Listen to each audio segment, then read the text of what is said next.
জয় গুরু গৌরাঙ্গ রাধা গোবিন্দ নমো নারায়ণ হরে কৃষ্ণ। জয় গুরু গৌরাঙ্গ রাধা গোবিন্দ নমো নারায়ণ হরে কৃষ্ণ।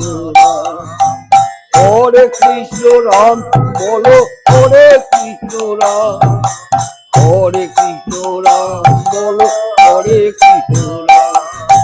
জয় গুরু গৌরাঙ্গ রাধা গোবিন্দ নমো নারায়ণ হরে কৃষ্ণ রাম। হরে মুরারে মধু কৈত ভরে গোপাল গোবিন্দ নাম মুকুন্দ সরে। হরে মুরারে মধু কৈত ভরে গোপাল গোবিন্দ নাম। জয় গুরু গৌরাঙ্গ রাধা গোবিন্দ নমো নারায়ণ হরে কৃষ্ণ রাম। ভজনের মধ্যে নববিধ ভক্তি নিষিদ্ধ প্রেম দিতে ধরে মন শক্তি।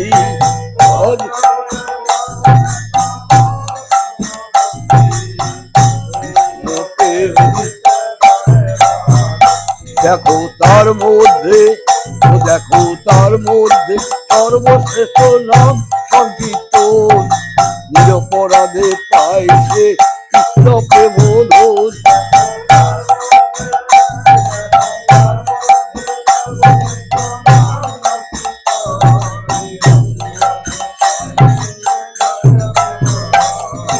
জয় গুরু গৌরাঙ্গ রাধা গোবিন্দ নমো নারায়ণ হরে কৃষ্ণ।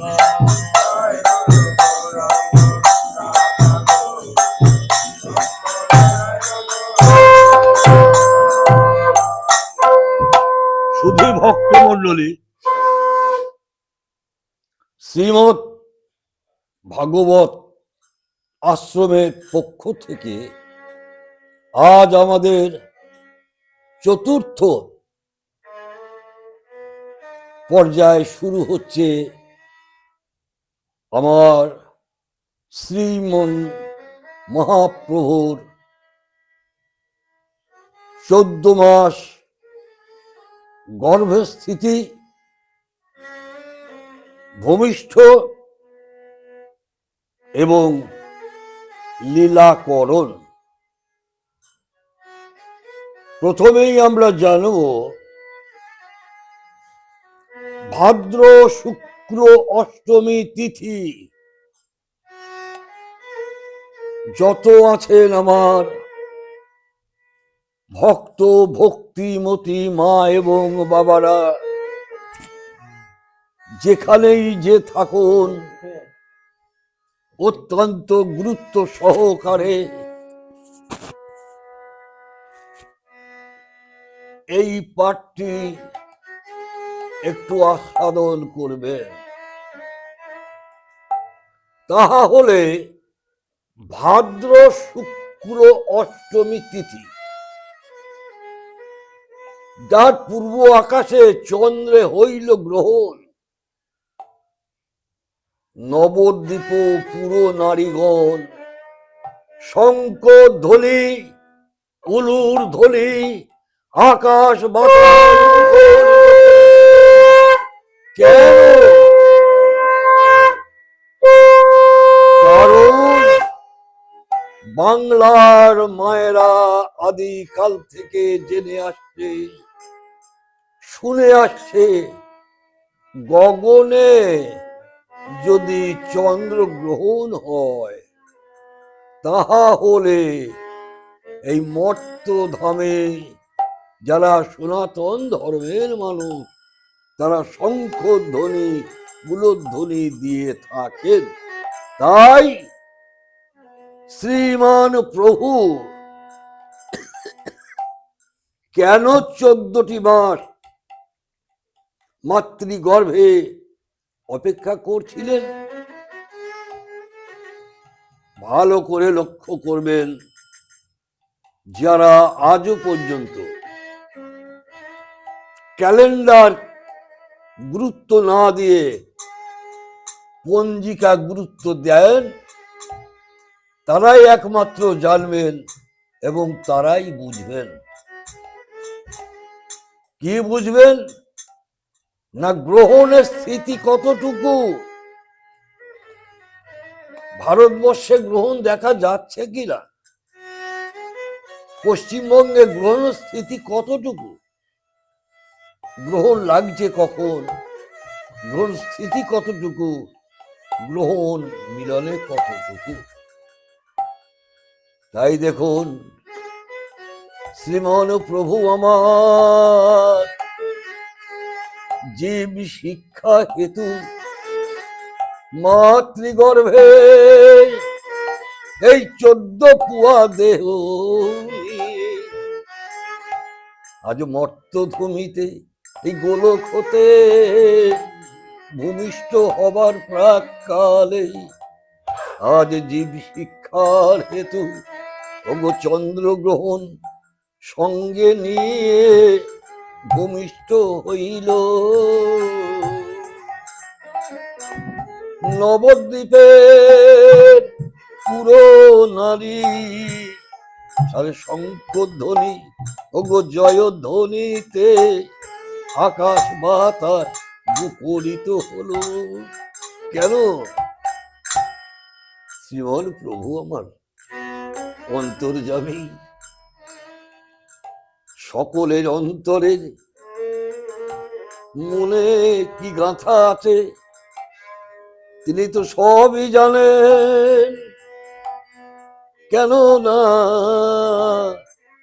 মায়া মুগ্ধ জীবের নাহি কৃষ্ণ স্মৃতি জ্ঞান, সেই জন্য তৈরি হলো বেদ আর পুরাণ। তাই শ্রীমন মহাপ্রভু আমার লীলার মাধ্যমে এই জগবাসীকে জানিয়ে দিল, এই 14 পুয়া দেহ নিয়ে আমি যখন সেই গোলক হতে ভূলোকে আসছি, তোমরা একবার সেই চন্দ্রগ্রহণ স্মরণ করে আকাশ বাতাস শঙ্কর ধ্বনি উলুর ধ্বনিতে মুখরিত করো। তাই গৌর হরিবল, তাই গৌর, তাই গৌর হরিবল।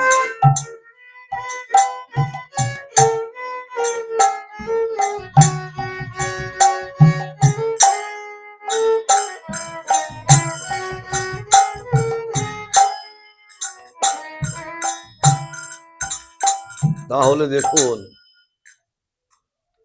কত সুন্দর ভাবে আমার আচার্য গোসাই জগৎ মাঝারে যিনি নিয়ে আসলেন, তিনি কত সুন্দর ভাবে এই জগবাসীকে তার ভূমিষ্ঠ এই যে 14 মাস, কেন চন্দ্রে গ্রহণ তিথি ছাড়া তো আসে না, তিথি ছাড়া হয় না, সেই তিথি যুগে তাই 14টি মাস অপেক্ষা করে 14 পুয়া দেহ নিয়ে আজ মর্ত ধামে জীব শিক্ষা হেতু ভূমিষ্ঠ হলেন।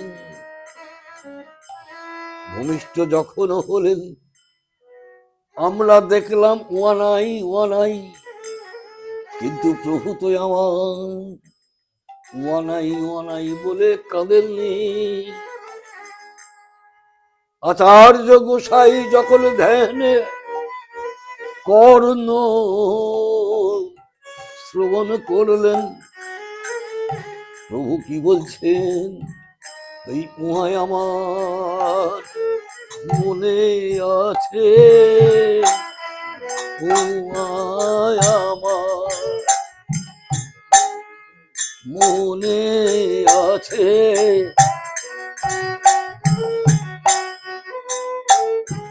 সপ্তম মাসে সাধ হয়েছে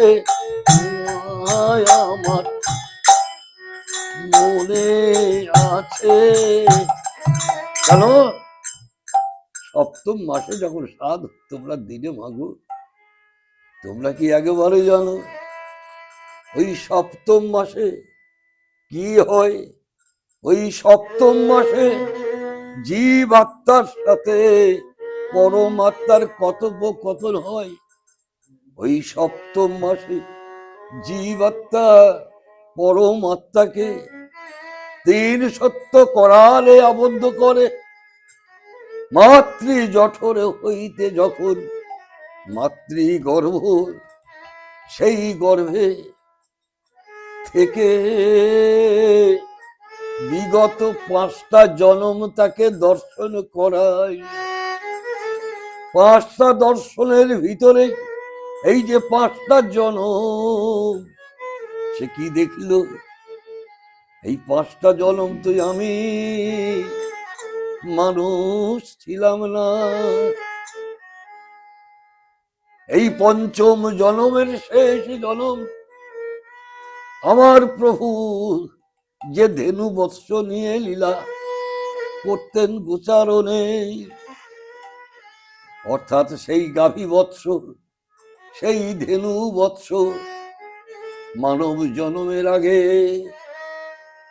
এই মানব জন্মের আগে ওগো ধেনু বৎস হয়ে ছিলাম ধেনু বৎস হয়েছিলাম মানব জন্ম হওয়ার পূর্বে ধেনু বৎস হয়েছিলাম ধেনু হয়ে গোষ্ঠ গোচারণে ধেনু হয়ে গোষ্ঠ গোচারণে প্রভুর সাথে খেলা করতাম ধেনু হয়ে গোষ্ঠ গোচারণে প্রভুর সাথে খেলা করতাম তাই দেখেন সেই খেলা করিতে করিতে একদিন আমরা যখন অনেক দূরে গহন কাননে চলে যাই আমাদের প্রভু যখন সেই মুরলীর ধ্বনি করে আমাদের কাছে নিয়ে এসেছিল আমরা সেই দিন দূর হতে যখন ছুটে আসি আমাদের পুচ্ছটি তুলে উপরে রাখি কেন এই পুচ্ছ হলো সর্বনাশের কারণ এই পুচ্ছ যদি মাটিতে থাকে মাটিতে কত রকমের কণ্টকপূর্ণ বৃক্ষ আছে সেই কণ্টকপূর্ণ বৃক্ষতে যদি আমার ধেনু বৎসর গোপালী আটকে যায় তাহলে তো আমার গোবিন্দের কাছে যাওয়া হবে না তাই কি করলেন পুচ্ছ তুলি পিঠের উপরে পুচ্ছ তুলি পিঠের উপরে চলিল ধেনু আমার গোবিন্দর আছে যেখানে সেখানে এসে তারা কি করলো গোবিন্দকে মধ্যেখানে রেখে তারা সকলে ঘিরে দাঁড়িয়ে তাদের উল্টো জিহ্বা দিয়ে কেন সোজা জিহ্বা দিয়ে লেহন করলো না না ধেনু ধেনু সকলের সোজা জিহ্বাতে কাঁটা আছে গোবিন্দের অঙ্গে সেই কাঁটায় আঘাত লাগবে বলে তারা উল্টো জিহ্বায় লেহন করছে আর কি বলছে বলছে প্রভু প্রভু গো আগত জন্মে তুমি আমাদের এমন জনম দিও যেন হা কৃষ্ণ গো বলতে পারি, ইহা কৃষ্ণ গো গোবিন্দ বলি, ওগো প্রভু বলে রাখি, ইহা কৃষ্ণ গো গোবিন্দ বলে, তোমায় যেন ডাকতে পারি, কৃষ্ণ গো গোবিন্দ বলে, তোমায় যেন ডাকতে পারি, এমন জন প্রিয় প্রভু কৃষ্ণ গোবিন্দ বলে, ডাকতে পারি নাই।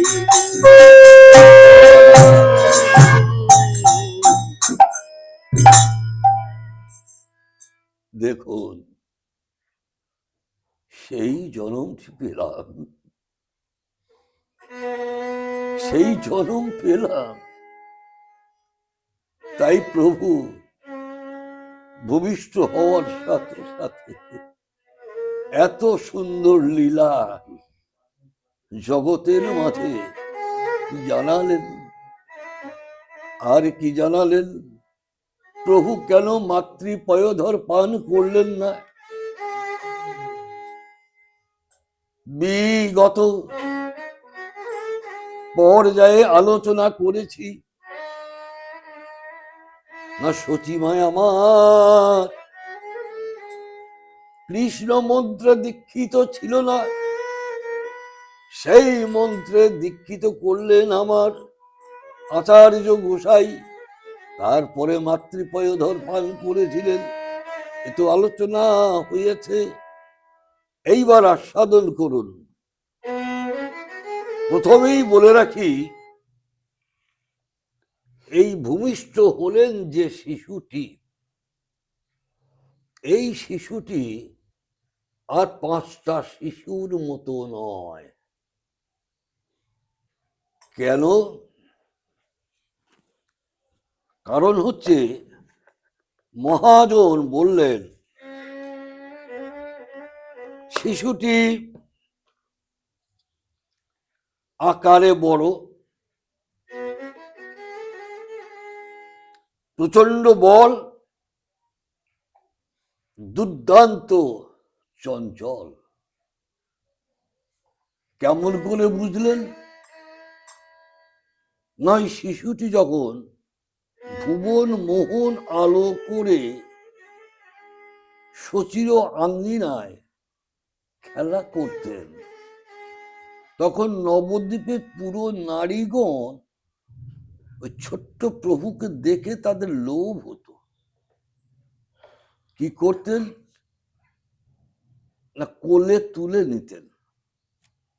আর প্রভু কোল খুব ভালোবাসতেন, কিন্তু ভালোবাসতেন না একটা জিনিস, সেটা তো মায়েরা বুঝতে পারতেন না। সেটা কি না, কোলে নিয়ে যখন ছোট্ট প্রভুকে চুম্বন দিতে যেতেন, সঙ্গে সঙ্গে প্রভু আমার বল প্রয়োগ করে কোল হতে মাটিতে নেমে গড়াগড়ি দিয়ে কাঁদতে আরম্ভ করতেন। দেখুন কত সুন্দর ভাবে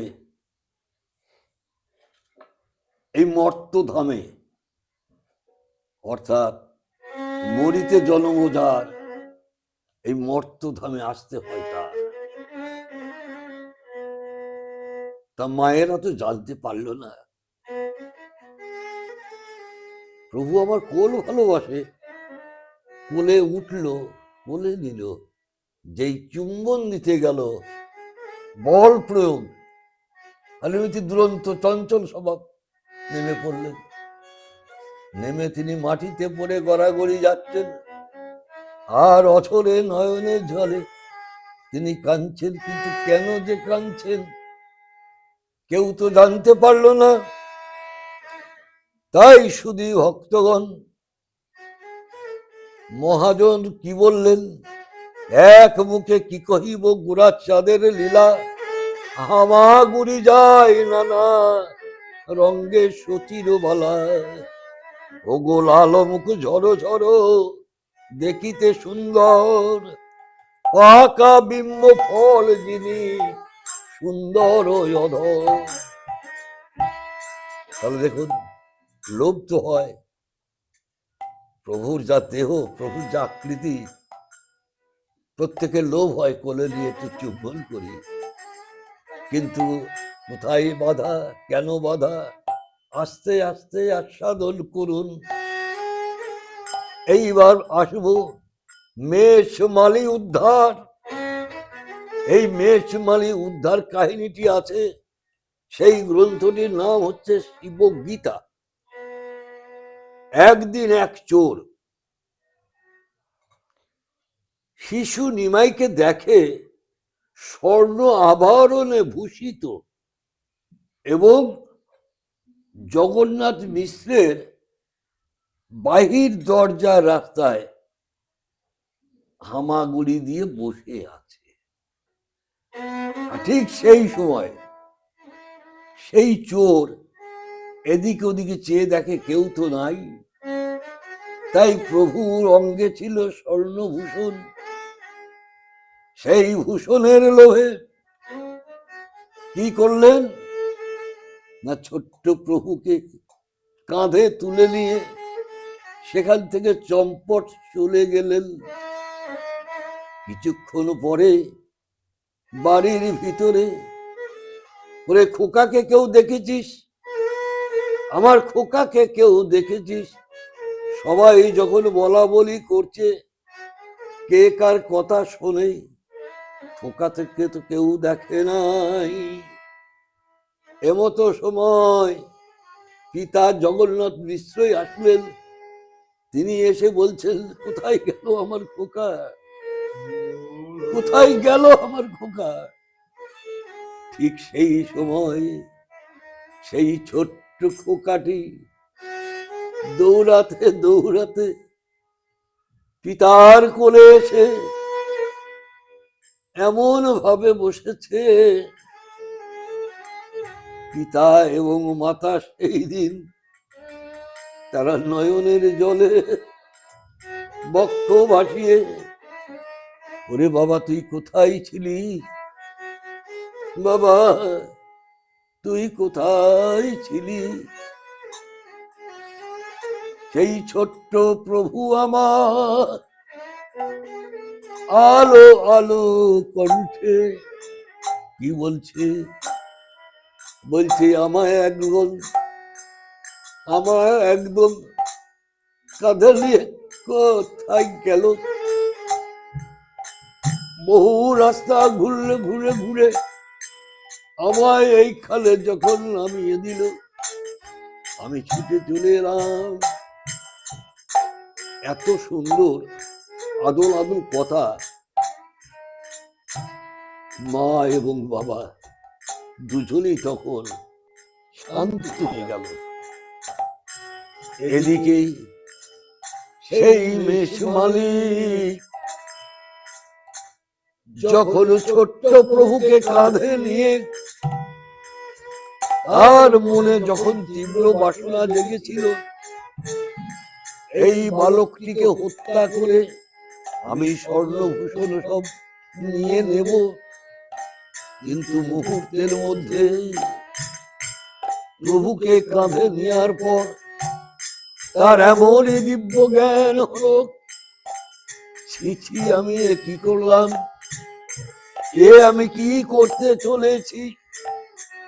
ঘুরে ঘুরে নিজের বাড়ি তো খুঁজে পেল না, তাই পূর্ববৎ যেখান থেকে শিশুটি নিয়েছিল সেই জায়গায় আসতে তার সংকোচ হলো, ভয় হলো। তাই ওই জায়গার থেকে কিছু দূর সেই মোড়ের মাথায় নামিয়ে দিয়ে সে জনমের মতো সংসার ছেড়ে চলে গেল। শাস্ত্রে প্রমাণ দিল, আর সংসারে সে গেল না, শাস্ত্রের প্রমাণ আছে। কেন? ভাবিতে ভাবিতে যদি কারো হয় ভাবযোগ্য দেহ, তবেই তো বুঝবে ভাবের কি বিষয়। সেই চোর ব্যক্তিটি এত কৃপা পেয়েছিল, স্বয়ং প্রভুকে যখন কাঁধে নিয়েছে, সেই প্রভুর ছোট্ট ছোট্ট দুটি চরণ যখন তার বক্ষ দেশে, তখন সে কি করেছিল জানে? সেই নয়নের জলে চরণ ধুয়েছিল, নয়ন জলে চরণ ধুয়েছিল, নয়ন জলে চরণ ধুয়েছিল। সেই দিন হতে সাধু হইল, মনের জলে চরণ ধুয়েছিল। সেই দিন হতে সাধু হইল, এই তো কথা ভাগবতে, এই তো কথা ভাগবতে। দেখুন, প্রভুর কৃপাটা একবার দেখুন ভালো করে। কি বলেছেন? যে যে ভক্ত আমাকে যে যে ভাবে ভজবে, আমিও ঠিক ঠিক ভাবে তাকে সেই ভজনাই করিব। তাহলে এখানে আমরা সবই জানতে পারছি, সবই আমরা বুঝতে পারছি, কিন্তু আমার কেন হলো না গো? তুই আমার কেন হলো না গো? কৃষ্ণ পদে রতিমতি আমার কেন হলো না গো? গুরুদেবের চরণ প্রতি রতিমতি হলো না গো। শুধু ভক্তগণ, আপনাদের চরণ ধুলি যেন আমার পাতেও হয়। এই ভাঙা একটি অট্টালিকা সবাই দেখতে পাচ্ছেন,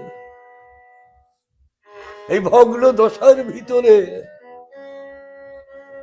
আমার জ্ঞান নাই, আমার ভক্তি নাই, আমার কোনো গুণ নাই।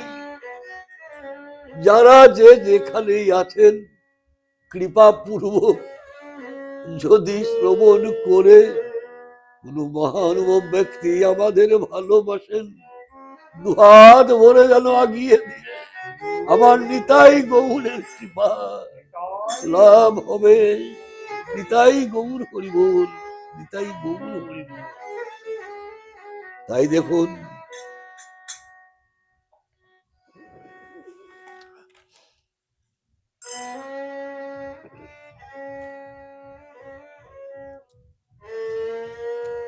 একদিন নিমাই যখন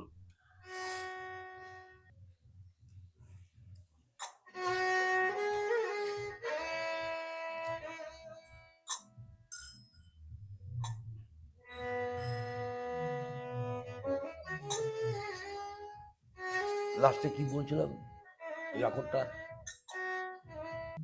তাহলে ছোট্ট প্রভুর সেই চরণ যখন হৃদয়ে, কার হৃদয়ে? সেই চোর, সেই চোরের হৃদয়ে। তাকে চোর তো কাঁধে নিয়েছিল, সে তো একবারও জানতো না যে কাকে আমি কাঁধে নিয়েছি। যখন সে জানতে পারলো, কখন সে জানতে পারলো? যখন প্রভুর সেই ছোট্ট দুটি চরণ সে হৃদয়ে মাঝে চেপে ধরেছিল, অমনি নয়নের জলে চরণ যখন ধৌত হলো চরণ, পেয়ে ধন্য সাধুর চরণ, পেয়ে ধন্য। ব্যাস এই, ওই যে তুমি বলে শেষ করতে, এখানে শেষ করে দিলাম। এইবার দেখো তুমি চালাও এইবার।